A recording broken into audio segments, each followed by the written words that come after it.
See, being a mother is a lot. But you see, being a mother in Nigeria, how do we say it again? It's not being. When I think of how I want to raise my little girls into future women who have strong voices, who know their worth, who would add value to the society, I'm like, are you ready?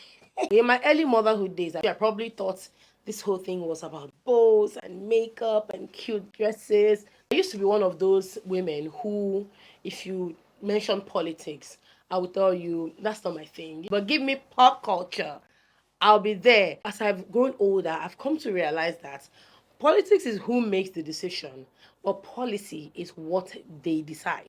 And these decisions affect our children's lives. Now that we're adults, the things that didn't make so much sense, things that were not that important, right now are at the top of our priority list. I'm sure there's somebody watching me who actually still thinks like that.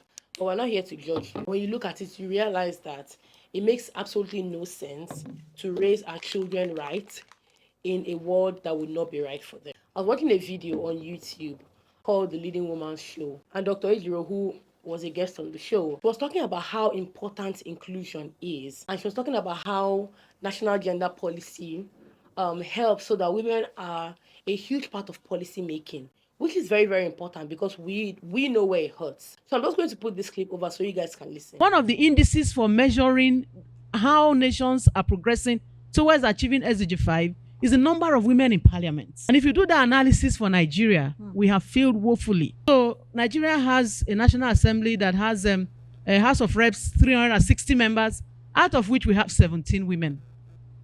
17 over 360. In the last dispensation, it was 13. So there's a marginal increase. But come to Senate. Senate has 109 seats. In the last dispensation, we had 8 women. 8 over 109 was bad enough. Now we have 4. The numbers are shocking. The show is called The Leading Woman Show on YouTube, and it is so educative, it is so insightful, and it just opens up your mind to understand how these things work and how they affect us. There were a lot of things I picked, but 2 very interesting ones. One is women's leadership can change everything everywhere. And then the second one is the rise of women is not the fall of men. Let me say it again. The rise of women is not the fall of men. So basically, now our girls go leave tomorrow. So we must fight for the Nigeria that they will grow up in today.